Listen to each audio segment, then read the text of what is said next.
Bonjour Monsieur Melnik, Bonjour Maxence. c'est un plaisir de vous Ah, recevoir. c'est un plaisir Comment vous partagé. allez C'est aujourd'hui? formidable. Je vais parfaitement bien. C'est-à-dire, parce que être bien aujourd'hui, c'est pas suffisant. Il faut aller parfaitement bien. Il faut aller de l'avant. Il faut de la l'aveur, évidemment, bien sûr. Toujours être optimiste, Réaliste. réaliste, ok. Donc, Optimiste, pour moi, ça fait partie du réalisme. ok, d'accord.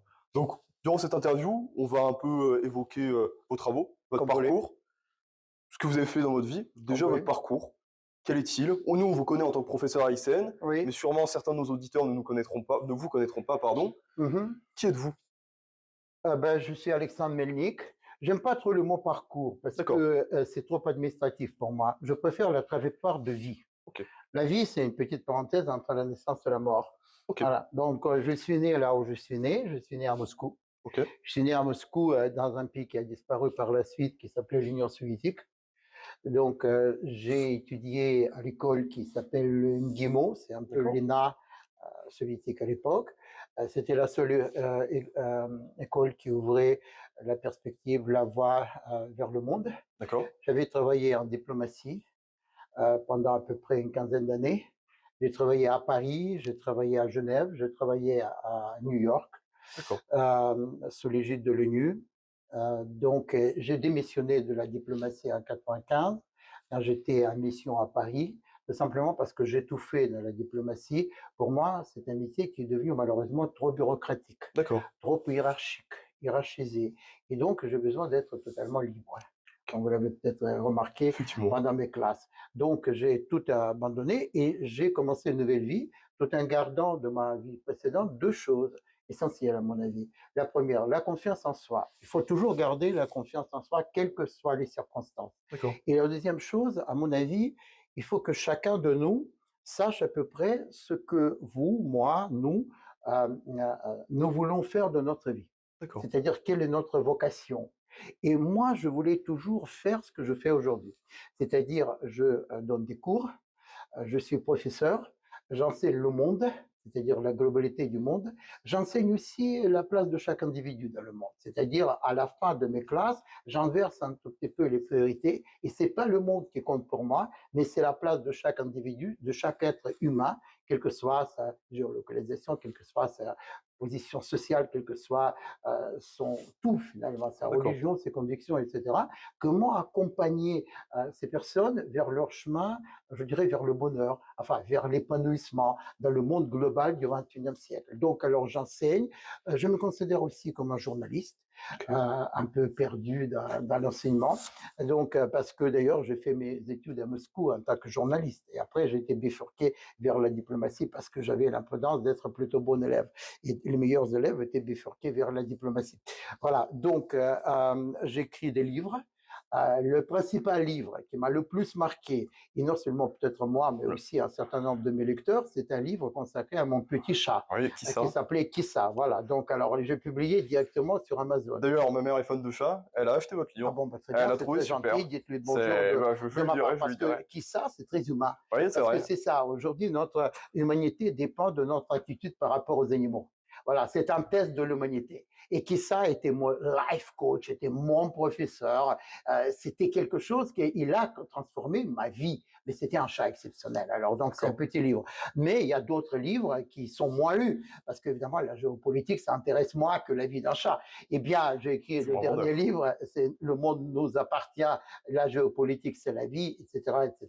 Voilà, donc, c'est-à-dire, pour terminer, bon, j'interviens aussi à la télé parce que je peux oublier ça, mais enfin, j'ai été aspiré un tout petit peu. J'ai jamais cherché ces interventions sur LCI, avant sur BFM ou dans d'autres médias, parce que parfois, je considère ces médias classiques, traditionnels, comme quelque chose qui appartient au passé. Hmm. Par exemple, notre interaction aujourd'hui, à mon avis, est mieux ancrée dans Ouais. le monde du XXIe siècle, mieux projetée vers l'avenir que les télévisions, disons, Et c'est traditionnelles. vrai que la plupart des jeunes se désintéressent de ces médias traditionnels. Je vous ai vu passer par exemple sur Le Crayon, et c'est Ouais. vrai que c'était une très bonne forme, je trouve, parce que pour le coup, ils ont une audience Oh, qui est incroyable chez les jeunes. Exactement, parce que Et finalement, oui, les jeunes, vous, souvent je vous demande, vous me regardez, mais non, vous ne regardez pas le mes parents nos parents, par contre, parfois ils me regardent. Oui, Voilà, c'est ça. Donc il y a un clivage générationnel. Et moi, je serai toujours du côté de mes étudiants, du côté du digital, du côté du monde qui s'ouvre à nous. Voilà, c'est ça. Donc alors, et c'est pour ça que j'ai pas cherché cette espèce de notoriété à travers la télé, mais tout simplement, j'ai été aspiré par le tourbillon de l'histoire. Et le d'accord. tourbillon de l'histoire, ça s'appelle la guerre déclenchée par la Russie contre l'Ukraine. Et cette guerre nous concerne tous. Oui. Cette guerre est globale. Cette guerre existentielle. Donc, d'ailleurs, on ne comprend pas très bien en France, mais enfin, c'est un autre sujet déjà. Donc voilà, je fais ça. Et l'essentiel pour moi, je prends toujours plaisir dans ce que je fais. Très bien. C'est-à-dire, j'ai jamais appris à m'ennuyer dans la vie. Jamais. C'est-à-dire, si je fais quelque chose, je m'engage. C'est-à-dire dans cet émerveillement de chaque instant de notre vie, y compris par exemple notre entretien Tout à que fait. j'ai accepté avec beaucoup de plaisir. Je vous en remercie encore. On va passer, je pense, à la suite de l'interview. Bien sûr. Monsieur Melnik, on a parlé de votre parcours, qui est Oui, très Maxence. international, assurément international. Est-ce que pour vous, Global. Je dirais totalement global, planétaire. C'est pour ça que j'enseigne. L'un des mots-clés de mes enseignements, c'est globalisation. la globalisation. D'ailleurs, on va en parler, la globalisation.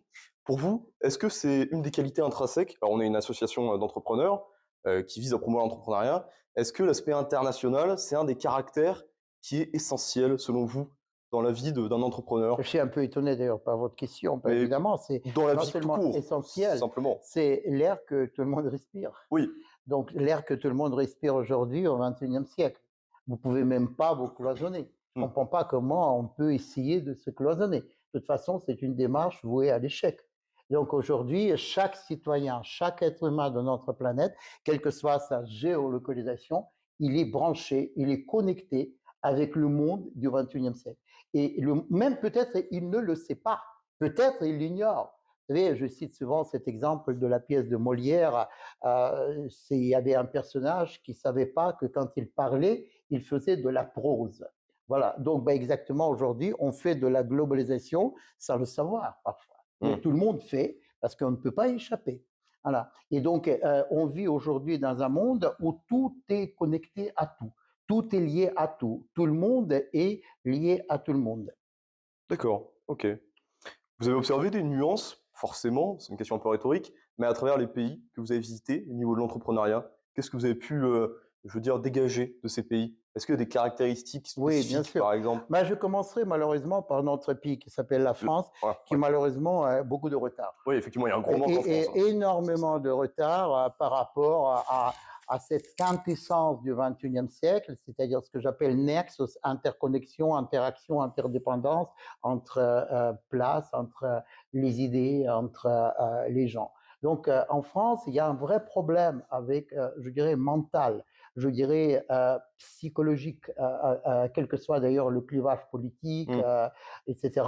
Il y a le vrai problème avec le terme et avec le concept de globalisation. Évidemment, ça impacte sur la marche de l'entrepreneuriat. Les pays les plus avancés où j'étais et j'avais la possibilité d'interagir, c'est, et je les cite dans le désordre, c'est l'Estonie. d'accord. C'est un petit pays que beaucoup de Français ont du mal à situer sur la carte géographique. Mais c'est un pays qui énorme avance par rapport à la France C'est vrai que dans le c'est... domaine digital. J'ai été pour la première fois à Tallinn au Parlement il y a déjà une dizaine d'années et j'avais ce réflexe à un moment donné leur demander un bout de papier. La réponse de la part des parlementaires, des députés qui m'avaient entouré et qui avaient à peu près votre âge, hein, c'est-à-dire ils sont très jeunes là-bas, occupés des postes de responsabilité. Monsieur Melnik, on n'a pas de papier au Parlement estonien, tout est digital. Donc, si vous comparez cela avec, par exemple, le Sénat français, bon, je ne veux pas viser à une institution au détriment des autres, mais il y a des sénateurs qui, même pour envoyer un mail en 2024, passent par leur assistant. Vous comprenez, entre pays où il n'y a plus de papier, ils se débrouillent sur les réseaux sociaux eux-mêmes, et pays où il y a une certaine hiérarchisation archaïque qui sent la naphtaline, ça correspond à rien aujourd'hui. Quelqu'un qui dit, bah oui, mais j'ai une assistante qui va envoyer mon mail. Dans quel monde vit la France? Dans quel monde? Donc, l'Estonie, Israël. Mmh. En Israël, j'ai pas encore terminé ma classe et ils me parlent déjà des projets, de leur innovation, de ce qu'ils avaient déjà créé, comme vous, par exemple. Vous avez créé quelque chose, mais ça reste quand même assez exceptionnel en France. Mmh. Parce que le système éducatif français, il est basé sur le fait que le professeur doit faire un cours magistral, et ben les étudiants doivent prendre des notes, c'est tout. Alors que pour moi, il faut complètement inverser les rôles. C'est-à-dire, moi, je voudrais être vous, vous prenez ma place, on interagit total, et aussi, vous créez quelque chose. Comme moi, je crée une nouvelle valeur ajoutée pendant mes classes. Ben voilà, j'attends de vous, justement, de mes étudiants, des jeunes, un nouveau produit, une nouvelle valeur ajoutée que vous créez déjà. Donc, Estonie, Israël, la Chine.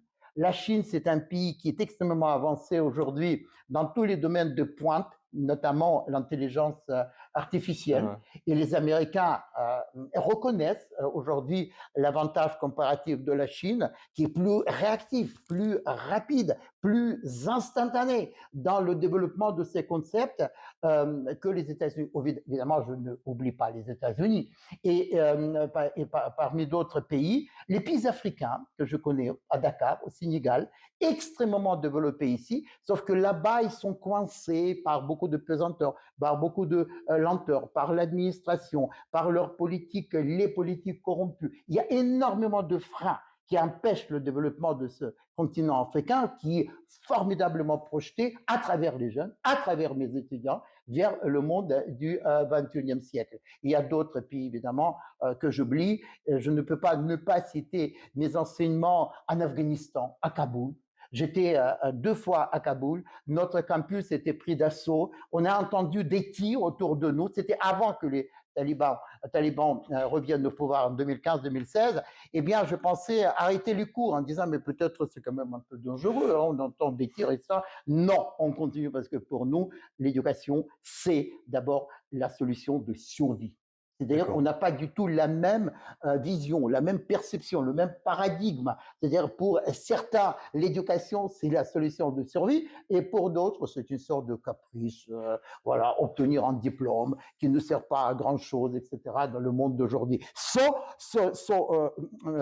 Il faut se réveiller. Il faut que la France se réveille aujourd'hui aux réalités du monde du 21e siècle. Mmh. Parce que sinon, votre génération, des jeunes qui se projettent vers l'avenir, qui veulent créer quelque chose, vous serez coincés par cette espèce de chape de plomb qui est imposée aujourd'hui par rapport à vous, de la part des gens qui exercent le pouvoir, mais finalement qui ont énormément de retard par rapport à votre vision du monde et par rapport à votre mentalité. D'accord. On n'a pas un surplus de confort parce que justement on est là, on stagne, on est dans le confort, on cherche pas forcément à innover pour la plupart, comme vous l'avez dit, Ouais. même s'il y a quand même Non, non, non, ne me un autre parlez pas espoir. de, non, non, mais ne me parlez pas de ces zones de confort. D'abord, il y en a aucune. Ouais. Nulle part, aucune. Voilà. On vit dans un monde où la seule certitude, c'est l'absence de toute certitude. De quel confort vous parlez? Vous pensez que la France aujourd'hui est capable de produire des zones de confort? Pipeau, des Je veux deux dire pipeaux. individuellement. Individuellement ni collectivement aujourd'hui. Tout le monde doit être pilote de son destin. Il doit créer toujours, tous les jours. Vous créez un nouveau monde. Voilà, c'est ça qu'il faut comprendre. Et évidemment, la France, par espèce de, je dirais, inertie historique, par espèce de caractéristiques historiques qui sont ancrées dans l'histoire de ce pays, un pays qui est assez quand même conservateur, pays qui est attaché au passé, pays qui est passéiste, qui préfère toujours ressasser le passé plutôt que de créer l'avenir. Mmh. L'avenir. Donc, bah, écoutez, si la France, et d'ailleurs l'un des livres que j'avais écrit en 2014, le titre de ce livre était Reconnecter la France à la globalisation du 21e siècle. Et je crois que ce sujet est toujours d'actualité. J'avais mis beaucoup d'espoir sur l'élection de Emmanuel Macron en 2017. Je pensais qu'il va installer une sorte de Silicon Valley à l'Élysée. Bon, ben, ça n'a pas marché, donc pour plusieurs raisons que je peux essayer de développer. Mais en fait, mon seul espoir, mon ultime espoir, c'est vous. C'est-à-dire, c'est la nouvelle génération de futurs décideurs du monde qui vont piloter le monde. Et donc, et vous, vous devez couper le cordon ombilical avec le passé Mmh. et vous devez prendre votre destin en main et vous devez toujours aller de l'avant, sans avoir peur de innover. Et même le mot innovation est souvent vidé de son sens. On dit innovation, mais c'est comme si c'était des éléments de langage. Vous savez ce qu'on fait aujourd'hui avec les éléments de langage, on les balaye, c'est la poubelle. Donc il faut incarner l'innovation, il faut créer quelque chose. Et quand vous créez quelque chose, vous prenez des risques. Il faut revaloriser en France le mot challenge aussi. C'est-à-dire, on s'est assoupi. Vous comprenez? On s'est assoupi, je ne dirais pas sur les zones de confort, il n'y en a aucune, mais on s'est assoupi dans une vision passéiste du monde où on pense toujours que c'était mieux avant, que notre vie sera un peu la répétition de la vie de nos parents, que l'avenir, c'est la reproduction du passé, mais pas du tout. D'ailleurs, je me souviens, juste une petite parenthèse, parce qu'on avait parlé tout à l'heure de ma trajectoire de vie. Quand j'avais votre âge, j'étais assistante de l'ambassadeur soviétique à Paris et j'avais des contacts assez réguliers avec le président de la République française, François Mitterrand. Et je ne sais pas pour quelle raison, mais François Mitterrand souvent parlait à moi, pas aux interlocuteurs plus, si vous voulez, gradés à l'époque, parce que j'étais jeune assistant de l'ambassadeur soviétique, son interprète, et j'avais ce dialogue avec Mitterrand. Pourquoi je dis ça? Tout simplement, souvent, il me disait des choses assez hallucinantes. C'était quand même le président de la République française. Par exemple, il me disait que le futur, c'est-à-dire l'avenir, ce n'est que la répétition du passé. Moi, je contestais déjà cette thèse. Mmh. Bon, j'avais 20 ans, mais je contestais. Je ne pouvais pas tout de suite entrer en contradiction verbale avec le président de la République française, mais mon ultime conviction, c'est que, évidemment, l'avenir, ce n'est pas une répétition du passé. C'est toujours une nouvelle création. D'accord, il faut se projeter sur l'avenir. OK. Il faut se projeter vers l'avenir. Se projeter sur l'avenir, ça peut être parfois complexe dans un monde qui est incertain. On le voit, on en a parlé, on l'a un petit peu évoqué. Mhm, La guerre en Ukraine. mhm. Comment on fait pour se projeter? Alors, je sais bien que ça ne nous touche pas foncièrement directement, nous, en France. Directement, je veux dire, ça nous touche, bien sûr, ça nous touche. Non, je Mais conteste votre bah question. oui, Ça touche tout le ça monde, touche tout le évidemment. monde. Ce que je veux dire, c'est que moi, directement comme ça, aujourd'hui, je ne suis pas impacté. Vous voyez, je sors dans la rue tranquillement, c'est ça que je veux dire. Non, peut-être vous Mais êtes impacté sans le savoir. peut-être aussi. C'est exactement ma première réflexion qu'aujourd'hui on vit dans le monde global où tout est lié à tout. Et évidemment, cette guerre qui se déroule là en Europe, ça impacte absolument tout le monde. Oui, Mais parfois, on ferme les yeux. On se dit, bien oh sûr. là là, non, ça ne me concerne pas. Non, ben c'est loin, c'est pas loin du tout. Non, non, du tout. Non, Voilà, donc ça ça va, concerne tout le monde, c'est déjà ma première réaction. Et pour répondre à votre question, si je l'ai bien comprise, c'est comment on fait finalement, comment cette nouvelle comment on évolue, génération, effectivement, dans ce monde voilà. qui est incertain. Deux choses. La première chose, vous devez tenir compte de ce qui se passe, c'est-à-dire être informé. Et aujourd'hui, être informé, ouvrir les yeux. C'est très simple. Il faut être motivé, il faut avoir votre smartphone. Et tout le monde a son Connecté. smartphone, Ouais. connecté. Donc, c'est-à-dire, vous cliquez, vous cliquez. Après, vous branchez votre cerveau, vous faites le tri des informations qui sont complètement idiotes, fausses, etc., et les informations valables, référentielles. C'est-à-dire, il faut faire le tri, comme on disait dans le livre, ce qui s'appelle la Bible, séparer le bon grain de l'ivraie. Voilà, donc il faut séparer le bon grain de l'ivraie, c'est-à-dire le faux du vrai. Donc, il faut être au courant de ce qui se passe dans le monde, au courant, parce que sinon, vous vous enfermez dans une sorte de forteresse et finalement dans un déni de réalité. Mais ce n'est pas suffisant. À partir du moment où vous avez cette conscience de ce qu'il fait, ces informations que vous connaissez, vous devez toujours euh, créer, creuser votre propre sillon. C'est-à-dire, vous ne devez pas être tributaire des autres. Vous ne devez pas regarder toujours, est-ce que mon mot sera perçu, ma démarche sera interprétée, etc. Vous devez avoir cette confiance en vous-même. Vous devez un projet de vie, un projet de vie. Vous devez savoir à peu près à quoi vous voulez destiner votre vie, quelle est votre vocation. Et à partir du moment composer, former votre projet réalisable, mais il y a énormément de choses qui sont réalisables aujourd'hui dans la vie, même quelque chose qui vous paraît irréalisable peut devenir très vite, non seulement réalisable, mais presque banal, et foncer. C'est-à-dire à foncer au bon sens de ce terme, se lâcher d'abord, se lâcher, parce que je crois qu'on ne se lâche pas assez en France. On reste toujours coincé. Et moi qui voyage dans le monde, au contact du monde, je constate qu'il n'y a qu'en France, par exemple, les étudiants osent, avec quelques exceptions, osent être eux-mêmes, osent aller vers soi, osent poser des vraies questions, et non seulement des vraies questions, mais prendre le lead, le Mm. leadership vis-à-vis du professeur, inverser les rôles, très peu d'interaction dans les classes en France. Donc, c'est pour ça que je dis toujours, lâchez-vous. Lâchez-vous au sens positif du terme. Pour moi, se lâcher, c'est la recherche de soi. Pour moi, se lâcher, c'est formater sa propre identité, aller vers vous-même, vers votre authenticité. Et surtout, n'ayez pas peur d'être authentique. N'ayez pas peur d'être sincère. D'accord. Même le mot sincérité a été dévalorisé, non seulement en France, mais en France peut-être particulièrement. C'est-à-dire, aujourd'hui, on apprend à ne pas être sincère et transparent. On dit, oh là là, les réseaux sociaux, c'est tellement compliqué. Il faut avoir des profils anonymes, il faut se cacher, etc. Oui, si vous avez quelque chose à cacher, vous devez vous cacher. Mais à mon avis, ceux, justement, et celles qui n'ont pas aujourd'hui la visibilité digitale, la visibilité sur les réseaux sociaux, justement, c'est eux ou elles qui ont quelque chose à cacher. Vous voyez, donc aujourd'hui, la transparence, l'authenticité et la sincérité devient la démarche gagnante dans la globalisation du XXIe siècle. D'accord. Mais c'est vrai qu'en France, il y a une vraie aversion pour le risque, pour le coup. Et ça coupe l'initiative individuelle, Ouais. collective aussi. Oui, ça coupe. C'est Ben ça, c'est un problème beaucoup plus large Hmm. du système éducatif français qui a oublié à un moment donné d'abord d'apprendre aux étudiants la réflexion. Hmm. La réflexion, c'est-à-dire, moi je dis que je ne sais pas.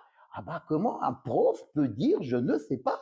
Il doit donner des cours magistrales, il doit détenir le monopole de la vérité, mais comment moi, dans mes classes sur le monde, je peux détenir le monopole de la vérité absolue. Vous comprenez? Donc non, pas du tout, je ne sais pas, je veux apprendre de vous. Mais pour apprendre de vous, des jeunes générations auxquelles appartient l'avenir, bah, il faut quand même que vous soyez là, quoi. Il faut que vous soyez au rendez-vous. Il faut que votre cerveau soit branché.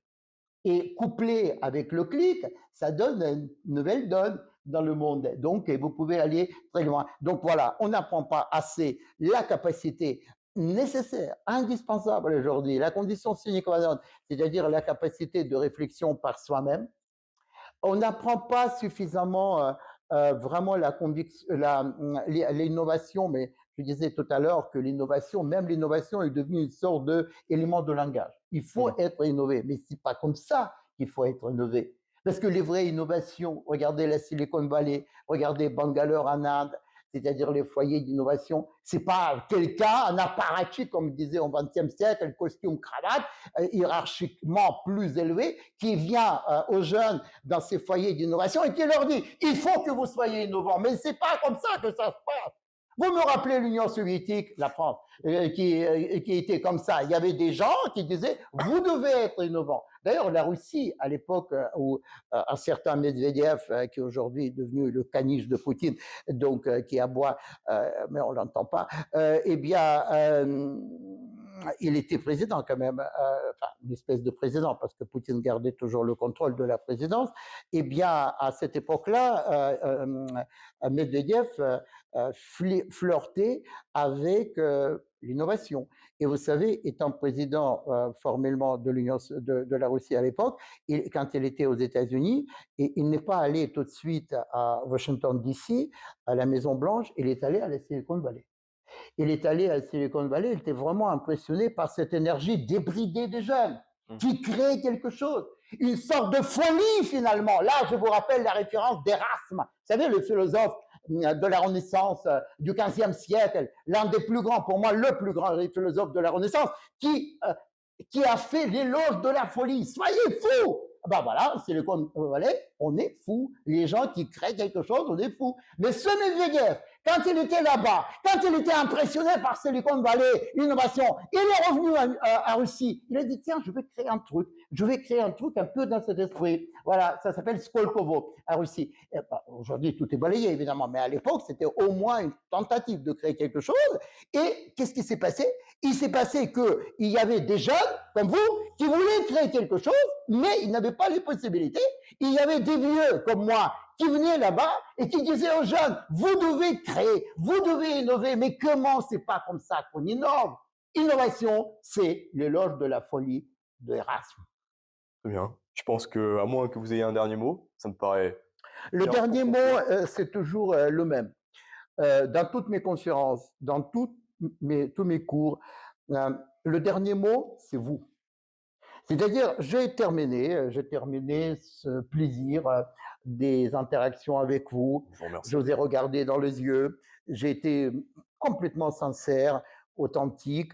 Voilà, j'ai plein de choses à faire. Après, c'est à vous. C'est à vous de piloter votre vie. C'est à vous de prouver votre talent. Voilà, c'est à vous de vous projeter vers l'avenir.